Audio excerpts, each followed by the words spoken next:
Ikalawang araw na ng service contracting program ng gobyerno pero matumal ang mga nagpaparehistro ng mga tsuper.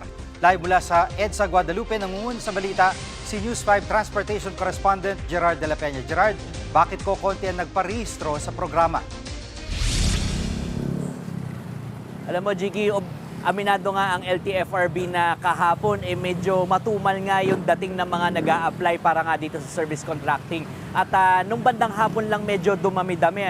Ang observation natin dito, Jiggy, kahapon, first day ng programa, dun lang nagpaskil ng guidelines at ng listahan ng mga rutang kasali dito sa programa ang LTFRB. So baka dahil doon, kaya parang medyo may doubts pa o nag-aalinlangan pa yung mga driver, mga operator kung sila isasali o kung pwede ba silang sumali dito sa programang ito. Kaya naman, Jiggy, ang instruction nga ni LTFRB Chairman Attorney Vigor Mendoza II sa mga regional directors ng LTFRB, sila na magpunta doon sa mga terminal para kausapin yung mga driver, mga operator at doon tulungan na silang mag-apply dahil yung iba siguro natatakot o hindi marunong gumamit ng online platform. So, tulungan na nila para makapag-apply dito sa programang ito. Malaking tulong daw kasi itong programang ito, lalo na ngayon na hindi gaano karami yung mga pasahero at napakataas pa rin ang presyo ng langis. Pakinggan natin ang naging pahayag ni Chairman Mendoza.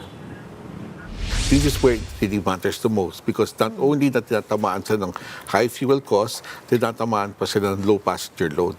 Dahil ka nagsasarado yung mga eskwela at yung work from home system natin. At Gerard, sa panig ng mga tsuper, ano yung sinasabi nila dito sa service contracting program? Alam mo, Jiggy, ngayong second day nga nitong service contracting program, sari-saring reklamo na yung naririnig natin.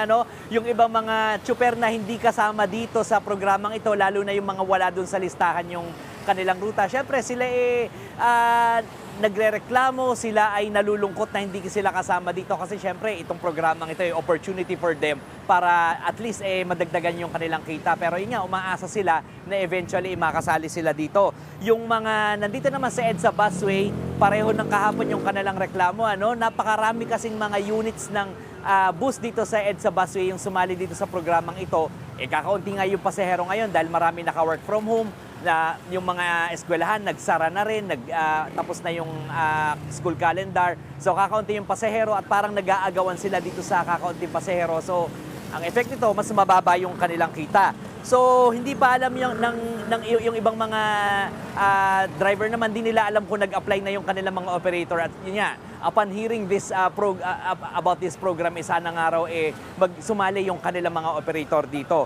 At umaasa din yung mga driver syempre na sana'y makabawi sila sa tulong nito programang ito. Pakinggan natin yung mga nakausap natin mga driver. Ganun pa rin, tiyaga pa rin. Kasi dumami yung bus din Medyo kumunti yung pasahero. Dapat itong pinupuntahan yung mga ganitong hikawas na yung ruta. Yung mga kinukuha nila, yung mga sa labas na mga biyahe, malalakas ang biyahe noon.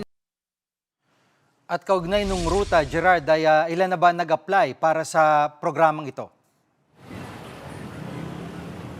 Jiggy, kanina ay sinabi ng LTFRB na nakatanggap na ito ng 995 applications para sa programang ito. Pero as of lunchtime, ang update sa atin ng LTFRB sa kanilang monitoring ay wala pang mga modern PUV at mga traditional jeepney na naka-onboard o yung nag-ooperate na sa ilalim ng programang ito. At sa ngayon ay itong mga bus pa lang sa EDSA Busway ang kasali dito. At sa ngayon, Jiggy, abangan natin kung kailan magsisimulang makasali sa programang ito yung iba pang modes of transportation. Yan muna ang latest. Balik sa'yo, Jiggy. Yan ang ulat ni Gerard de la Peña, live mula sa EDSA Guadalupe. Mga kapatid, Jiggy Manikad po. Pagdating sa mahalagang balita sa loob at labas ng bansa, dapat una sa lahat, mag-follow at mag-subscribe na sa social media pages ng News 5.